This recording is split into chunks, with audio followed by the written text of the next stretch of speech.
Forstjóri Norðuráls segir bilunina í álverinu hafa verið áfall fyrir alla en að nú sé horft fram á við. Algjörlega ótímabært sé að tala uppsagnir. Norðurál þurfi á öllu sínu starfsfólki að halda til að undirbúa endurræsingu.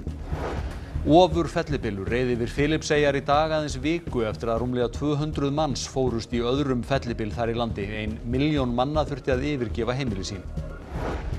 Tekjutap af hugverkastuldi hér á landi er 4 milljarðar króna á ári samkvæmt félagi rétthafa í sjónvarps- og kvikmyndaiðnaði. Ólöglegt niðurhal færist í aukana með ári hverju. Borð svignuðu undan handverki hringskvenna í dag á fjölsóttum jólabasar hringsins. Sumir komu að versla í fyrsta sinn en aðrir hafa komið ár eftir ár, kynslóð fram af kynslóð. Melaskóli í Reykjavík var sigurvegari í svakalegu lestrarkeppninni þar sem keppt var í að lesa sem mest á einum mánuði. Nemendur skólans lásu samtals yfir 900.000 mínútur. Ég las så mycket att jag bara började läsa ógeðslega hratt.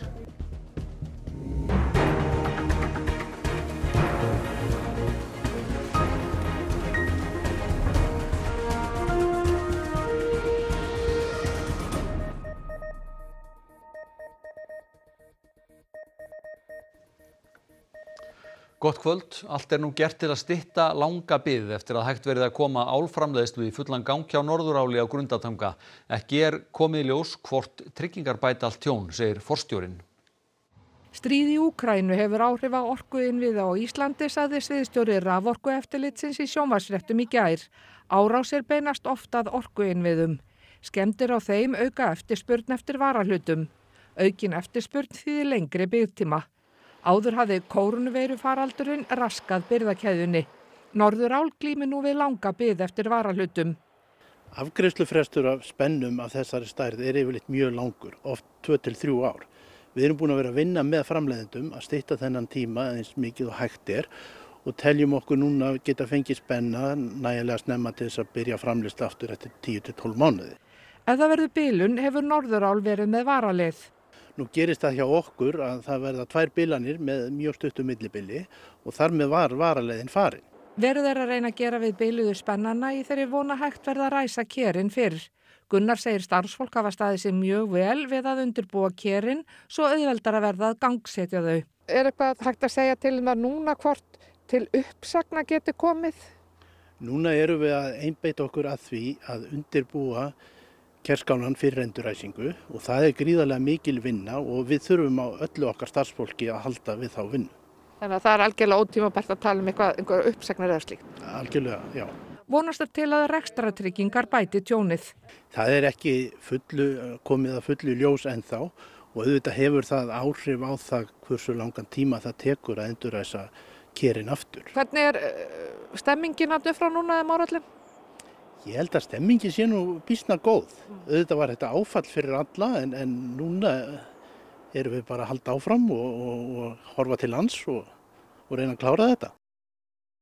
Útvarpsstjóri BBC, breska ríkisútvarpsins Tim Davie og fréttastjóri BBC, Deborah Turness, sögðu af sér í dag.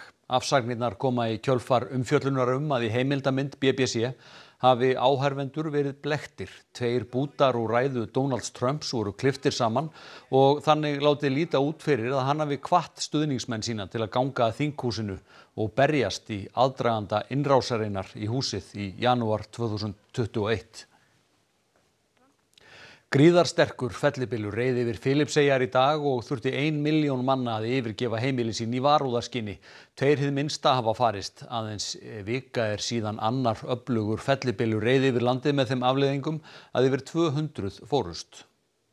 Neyðarástandi var lýst yfir á Filippseyjum þegar ljóst varð hversu öflugur fellibylurinn Phu Vong yrði. Hann fór í dag yfir mið- og austurhluta eyjanna og var íbúinn við sjó sérstaklega bent á að gæta varúðar. Fellibylsins varð vart nær allt landið og var yfir 1 milljón manns gert að yfirgefa heimili sín. Margir leituðu skjóls í fjöldahjálparstöðvum. Actually, kagabi pa lang po, pinalikas ko na yung mga tao para lumipat dito sa evacuation area. Lalong-lalo na po yung mga bata, senior citizen, PWD, at saka yung mga buntis. Rafmagnslaust víða landið og rask hefur verið á samgöngum. Fyrir viku reið annar öflugur fellibylur yfir Filippseyjar og skildi eftir sig slóð eyðileggingar. 204 fórust og fjölda saknað. Ár hvert eru nokkrir fellibylir á Filippseyjum. Vísindamenn segja að vegna loftslagsbreytinga séu þeir bæði öflugri en áður og tíðari. Lagt til að sérstakar framúrakstursakreinar verði lagðar á nokkrum stöðum á hringveginum á milli Reykjavíkur og Akureyrar. Slíkt gæti dregið úr slysahættu og liðkað fyrir umferð. Framúrakstursreinar eru breikkun á vegi þannig á ákveðnum kafla, til dæmis 2 akreina vegi bætt við auka akrein þannig ekki þurfa að fara yfir á gagnstæða akrein til að fara fram úr. Rannsóknarverkefni á vegum vegagerðarinnar slíkar akreinar hefur staðið yfir á hringveginum á milli Reykjavíkur og Akureyrar. Bjarni Viðarsson verkfræðingur, einn þeirra sem standa að verkefninu, segir slíkar akreinar ekkit frekar bundna við brekkur eða slíkar aðstæður þar sem hægist á umferð og kallar oft á framúrakstur. Þetta geta líka verið beinir kaflar og sérstaklega kaflar þar sem að sjónlengdir ekki miklar og aðstæður til framúraksturs vegna umferðar á móti og sjónlengdir til hennar eru takmarkaðar. Þessi lausn út frá kostnaði væri kannski millistig milli þess að gera 2+1 veg eins og á Kjalarnesi, þar sem 4 akreina snið og alltaf 1 stök akrein og 2 samhliða þar sem hægt að taka fram úr. Þannig að þetta millistigið í kostnaði og í gæðum. Þetta kannski kílómetrislangur kafli, þar sem með 2 akreinar og getur tekið fram úr á þess að maður eða sama kostnað og í 2+1 veginu. Á leiðinni milli Reykjavíkur og Akureyrar eru erfiðustu kaflarnir að sögn Bjarna næst þéttbýlinu á Kjalarnesi og næst Akureyri. Og þar væri vantanlega að fara strax í 2+1 veg, en síðan eru kaflar í Borgarfirði og Öxnadalsheiði. Þörfin fyrir aðgerðir kemur til vegna þess hve oft bílar lenda í röð og vegna slysahættu á fjallvegum. Þessar 2 forsendur eru lagðar til grundvallar. Þessir vegakaflar á hringveginum eru að mati rannsóknarhópsins í forgangi út frá umferðaröryggi. Vestfjarðavegur Holtavörðuheiði Innstrandavegur og Öxnadalsheiði Ólafsfjarðavegur.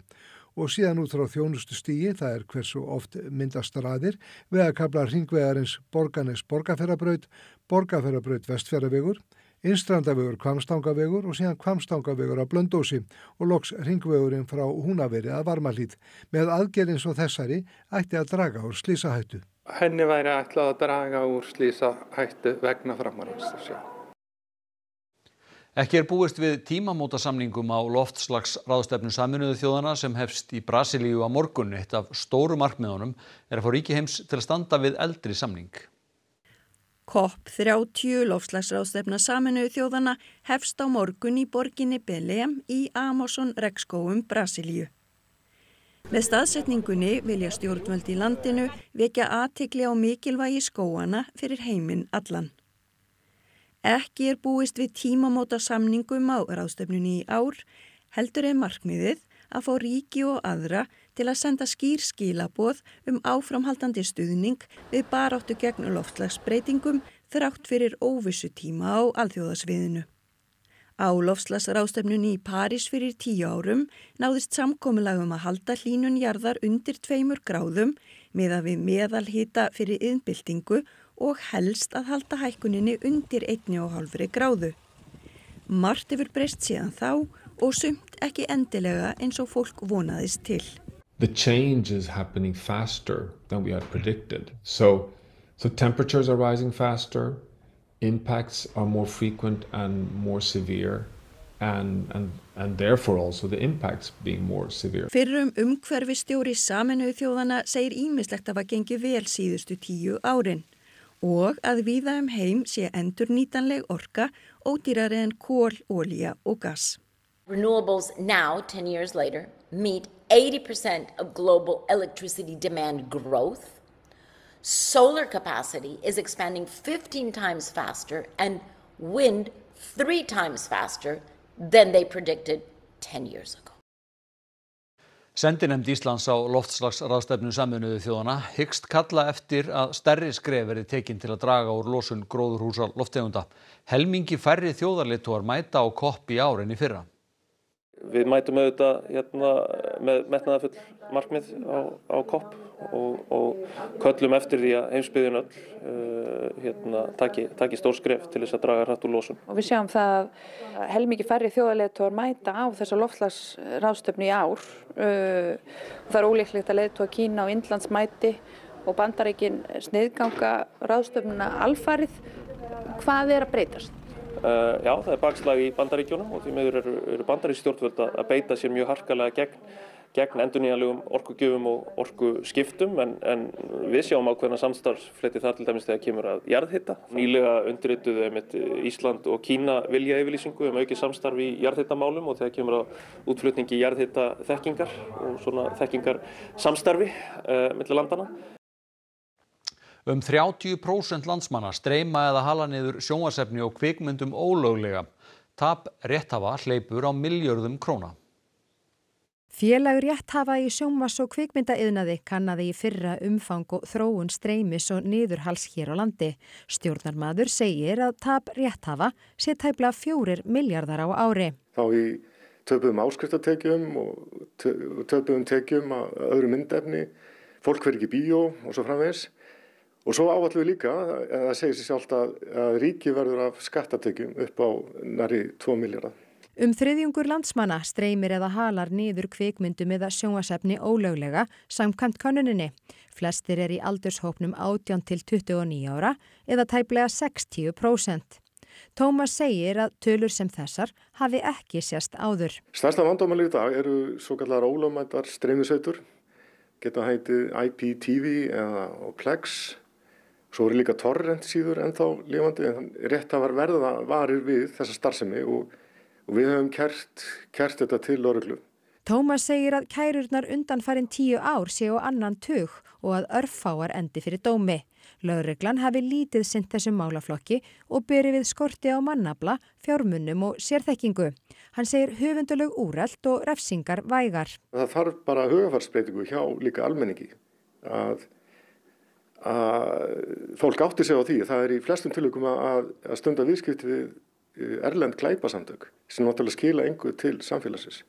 Allir tapa á þessu. Þetta náttúrulega ekki smart að stunda það að stela frá öðrum. Og ég trúi alltaf að 30% landsmanna stundi það almennt að stela úr búð eða hvar sem það kemst í tækifæri til þess. Samkvæmt upplýsingum frá menningar, nýsköpunar og háskólaráðuneytinu verið að uppfæra reglur höfundarétt. Áætlað að frumvarpið verði lagt fram í mars á næsta ári.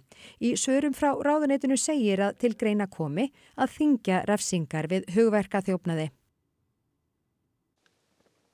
Breiðholtsbraut á milli Jaðarsels og Vatnsendahvarfs verður opnuð fyrir umferð á 9 klukkan 5 í nótt. Lokað hefur verið fyrir umferð frá því á föstudag vegna vinnu við að steypa nýja brú yfir brautina. Næstu 10 til 14 daga verður þessi sami kafli lokaður á nóttunni frá klukkan 10 á kvöldin til klukkan 6:30 á morgnana. Fyrstu dagana á meðan steypan að harðna verður hæðartakmörkun 4 metrar en eftir það verður hún 4,2 metrar.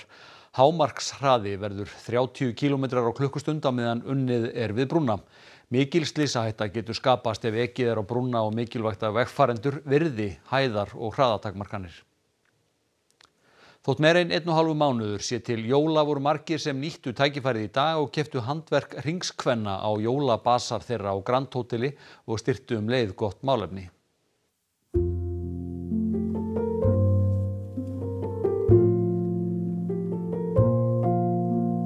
Hvergi líklega saman komið jafn fallegt handverk og á jólabasar hringsins. Eftirspurnin eftir því. Glæsilegar kökur voru líka í boði, hálsmenn, jólanælur og jólakort. Og nú og þá verður jólakaffi hringsins í Hörpu 30. nóvember með happdrætti og skemmtiatriðum. Ótrúlega gaman að sjá hversu marga og góða vélinnar við eigum. Það var biðru út úr dyrum þegar við opnuðum. Það var svo bleikuvelli gana. Þessa, já.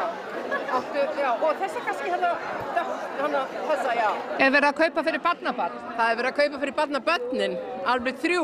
Er þetta jólagjafir? Nei, þetta er bara svona aukagjafir. Erum við ekki konar með þetta? Og ég hef verið að safna hjá þeim Butilla sem það er að gera.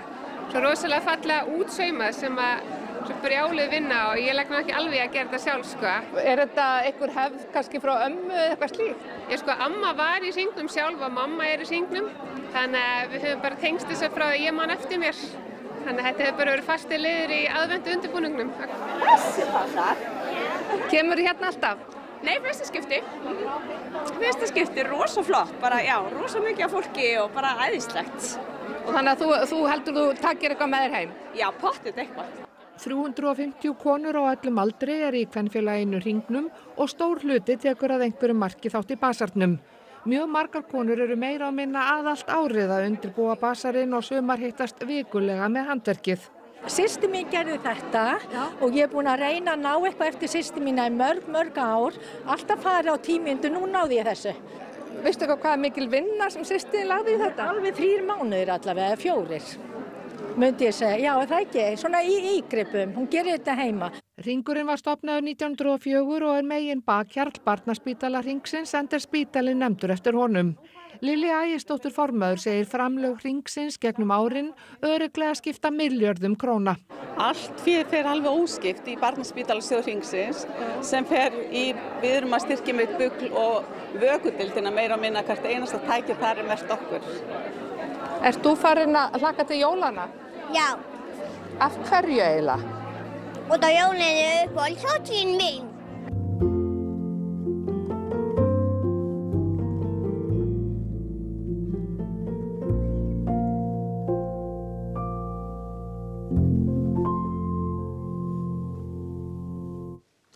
Melarskóli í Reykjavík var sigurvegari í svakalegu lestrarkeppninni en keppnin snerist að lesa sem mest á einum mánuði. 90 grunnskólar tóku þátt. Sigurvegararnir í Melarskóla lásu samtals í yfir 929.000 mínútur. Samtals lásu krakkarnir í öllum skólum sem tóku þátt í yfir 9,7 milljónir mínútna eða hátt í 7.000 daga. Markmiðið með keppninni að hvetja börn í 1. til 7. bekk til að lesa meira. Ég las meira og einn daginn þá lásum við allan daginn. Ég var bara svona miklu meira til í að lesa og ég svona fekk miklu meiri áhuga á því að lesa þegar við vorum í keppninni. En svo bara svona fattaði ég að þá bara svona, núna byrjaði bara svona miklu meira að lesa en ég gerði. Ég las í frímínútum en ég hef ekki gert það venjulega. Mér finnst það mjög gaman. Sérstaklega því að ég get komið með afsökunum frá mömmu og pappa takið ekki til í herberginu. Ég er að lesa fyrir lestrarkeppnina, Melarskóli verður að vinna. Ég byrja bara að lesa, kvitta.